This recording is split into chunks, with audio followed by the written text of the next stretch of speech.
Halo teman-teman semua, pada kesempatan kali ini kami dari kelompok KKN 382 Politeknik Keuangan Negara STAN akan memberikan video tutorial analisis return dan risiko investasi saham.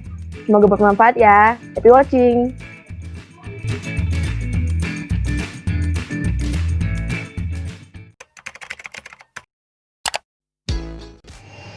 Jadi teman-teman, yang dimaksud dengan investasi adalah suatu kegiatan penanaman aset atau dana yang dilakukan oleh perusahaan ataupun perorangan dalam jangka waktu tertentu guna memperoleh keuntungan yang lebih besar di masa depan. Nah, salah satu instrumen investasi adalah saham. Saham merupakan investasi berupa penanaman modal ke dalam suatu perusahaan. Nah, dengan penanaman modal tersebut, kita ikut memperoleh keuntungan dari perusahaan tersebut dalam bentuk dividen. Ketika kita memilih berinvestasi saham, maka kita akan memperoleh berbagai keuntungan loh. Di antaranya, pertama, investasi saham itu memberikan imbal hasil atau keuntungan yang lebih besar dari investasi lainnya. Namun, hal ini tetap mengikuti prinsip high risk, high return ya. Kedua, investasi saham dapat dimulai dengan modal yang relatif kecil. Ketiga, di era serba digital sekarang ini, transaksi saham dapat dilakukan di mana aja dan kapan aja. Mendaftarnya pun mudah. Nah, yang paling penting, yang terakhir nih, aman dan terlindungi karena dijamin langsung oleh pemerintah. Oh ya, teman-teman, pastikan ya saham perusahaan yang kamu pilih untuk berinvestasi terdaftar di OJK dan BI. Nah, sekarang udah tahu kan apa itu investasi saham? Lalu, apa aja sih yang harus kita perhatikan sebelum berinvestasi saham? Ya, kita harus bisa menentukan emiten atau perusahaan mana yang akan kita tanamkan modal untuk kita dapatkan return di masa yang akan datang. Caranya gimana? Caranya dengan menganalisis resiko dan return dari perusahaan tersebut agar kita tahu seberapa besar keuntungan atau kerugian yang akan kita dapatkan dari investasi di perusahaan itu. Nah, kita pilih dulu ya emiten mana yang akan kita analisis. Sebenarnya ada banyak situs yang menyediakan informasi terkait emiten saham. Contohnya situs Bursa Efek Indonesia dan situs Yahoo Finance. Tapi di tutorial kali ini kita akan berkunjung ke situs Yahoo Finance ya. Nah, setelah itu, pada menu search, ketik kode atau nama emiten atau perusahaan yang ingin kita lihat return historisnya. Misalnya, kita ingin melihat return historis dari perusahaan PT Unilever Indonesia dengan kode UNVR, maka ketik PT Unilever Indonesia pada menu search, kemudian klik icon search. Selanjutnya, pada historical data, karena di sini kita akan melihat return historis dalam jangka waktu 1 tahun, maka pada menu time period kita pilih 1 year, lalu klik done. Setelah itu pada menu show kita pilih historical prices dan pada menu frekuensi kita pilih monthly dan klik apply. Lalu kita pilih menu download untuk mendapatkan historical data dari PT Unilever Indonesia selama 1 tahun dalam bentuk Microsoft Excel.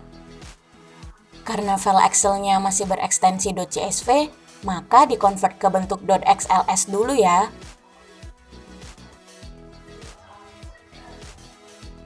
Nah, kalau kita pengen bandingin resiko dan return dari perusahaan yang kita pilih dengan perusahaan sejenis, kita bisa ikuti tahapan-tahapan seperti tadi.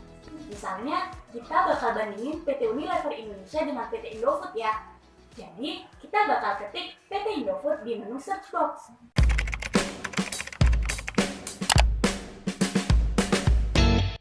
Sebelumnya, perhatikan rumus mencari return history saham ini dulu ya. Pertama, cash return sama dengan ending price ditambah cash distribution dikurangi beginning price. Ending price yang kita gunakan adalah harga saham pada akhir masa, yakni tanggal 1 September 2020.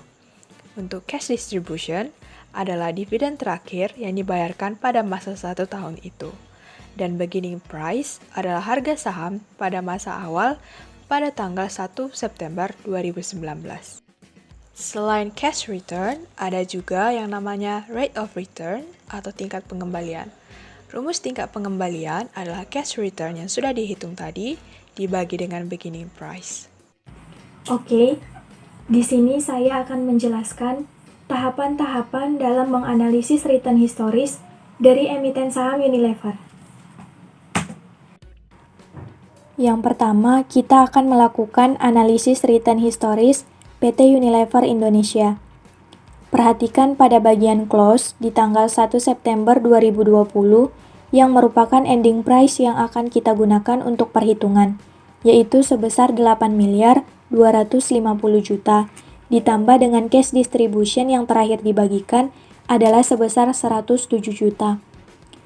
Kemudian kita kurangkan dengan close pada tanggal 1 September 2019 yang merupakan beginning price sebesar 9 miliar 300 juta. Sehingga kita dapatkan cash return PT Unilever Indonesia sebesar minus 943 juta. Artinya apabila kita menjual saham tersebut hari ini, kita akan mendapatkan tingkat return sebesar minus 10,1398%. Jadi, kita mendapatkan cash return dan rate of return dari PT Unilever masing-masing sebesar minus 943 juta dan minus 10,1398%. Tadi Aisyah udah menganalisis return emiten PT Unilever Indonesia. Next, kita akan melakukan analisis return historis terhadap saham PT Indofood Sukses Makmur dengan menggunakan rumus yang sama. Berikutnya, perhatikan pada bagian close di tanggal 1 September 2020 yang merupakan ending price dan akan kita gunakan untuk perhitungan, yaitu sebesar 7 miliar 575 juta. Ditambahkan dengan cash distribution yang terakhir dibagikan, yaitu sebesar 278 juta. Kemudian, kita kurangkan dengan close pada tanggal 1 September 2019 yang merupakan beginning price, yaitu sebesar 7 miliar 700 juta. Sehingga kita dapatkan cash return PT Indofood Sukses Makmur sebesar 153 juta. Artinya, apabila kita menjual saham tersebut hari ini, kita akan mendapatkan tingkat return sebesar 1,987%. Nah, kita dapat menentukan besaran rate of return-nya ini dengan rumus cash return per beginning price. Jadi, cash return sebesar 153 juta dibagikan dengan beginning price sebesar 7 miliar 700 juta, sehingga menghasilkan rate of return sebesar 1,987%. Untuk mengetahui besarnya risiko investasi pada sebuah saham, dapat menghitungnya dengan mencari varians dan standar deviasi dari tingkat return tiap bulannya selama 1 tahun. Perhitungan ini dapat dilakukan dengan mudah pada aplikasi Excel. Kita sudah selesai melakukan analisis return historis kedua saham. Langkah berikutnya yang perlu kita lakukan itu adalah analisis risiko. Untuk apa sih sebenarnya analisis risiko itu?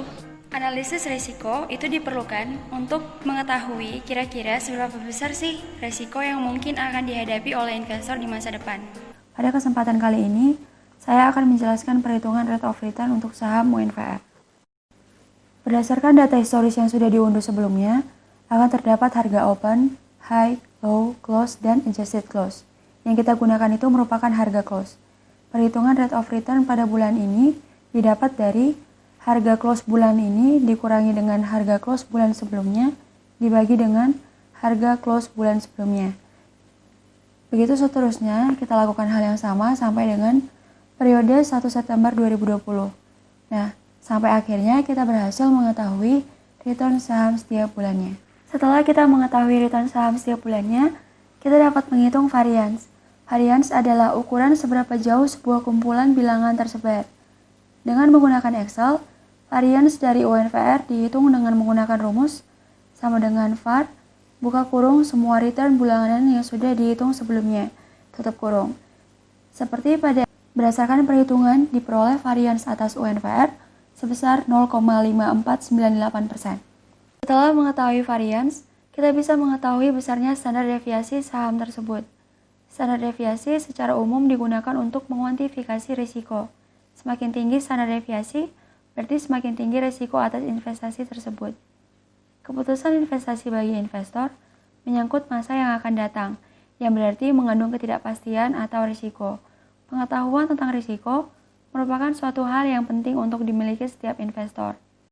Dengan menggunakan Excel, kita dapat mengetahui besaran standar deviasi atas saham UNVR dengan rumus sama dengan STDEV, buka kurung semua return bulanan yang sudah dihitung sebelumnya, tutup kurung. Berdasarkan perhitungan, diperoleh standar deviasi atas UNVR sebesar 7,4145%.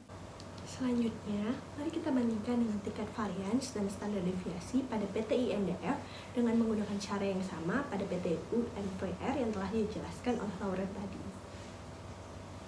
Pertama, untuk mengetahui return setiap bulannya untuk saham PT INDF dapat lakukan perhitungan dengan cara close bulan ini dikurang close bulan sebelumnya, dibagi close bulan sebelumnya. Misal, untuk return saham tanggal 1 Oktober 2019 dapat dilakukan dengan memasukkan rumus Excel close 1 Oktober 2019 dikurang close 1 September 2019 dibagi close 1 September 2019. Kemudian kita tekan Enter. Begitu seterusnya sampai tanggal 1 September 2020, hingga pada akhirnya kita berhasil mengetahui return saham setiap bulannya.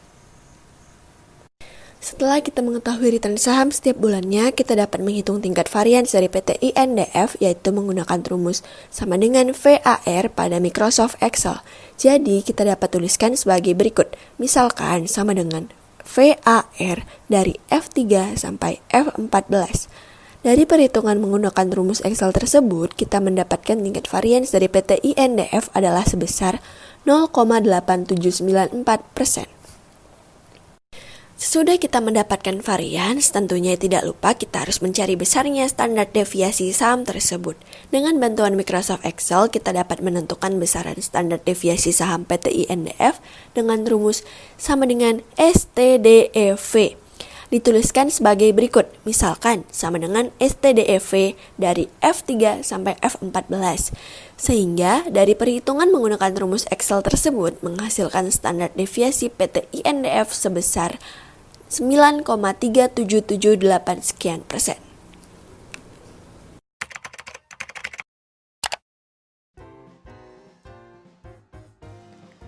Dari hasil perhitungan menggunakan analisis return historis dan analisis risiko terhadap kedua saham, yaitu saham PT Unilever dan saham PT Indofood, kita dapat menyimpulkan bahwa berdasarkan hasil perhitungan analisis return historis, INDF memberikan tingkat pengembalian atau rate of return yang lebih besar sebesar 9,3778% jika dibandingkan dengan Unilever yang hanya sebesar 7,4145%. Selain itu, diperoleh juga risiko atas INDF yang lebih besar, yaitu sebesar 1,987%, sementara Unilever hanya sebesar minus 10,1398%. Dengan kata lain, bahwa risiko jika memilih berinvestasi pada INDF itu lebih besar daripada jika memilih berinvestasi pada Unilever. Hal ini sesuai dengan prinsip high risk, high return, di mana jika investor memilih berinvestasi pada saham yang memiliki potensi untuk menghasilkan tingkat pengembalian yang lebih tinggi, maka investor juga harus siap menanggung risiko yang lebih tinggi pula. Pada umumnya, ada dua tipe investor.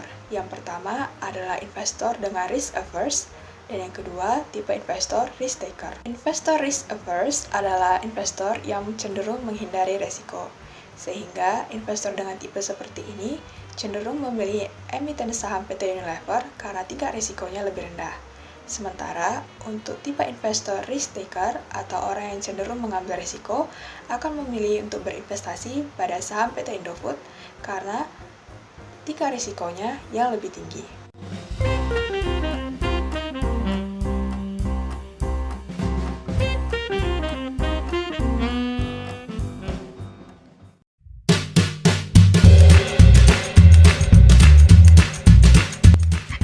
Aku Kesha. Saya Septi. Saya Mary.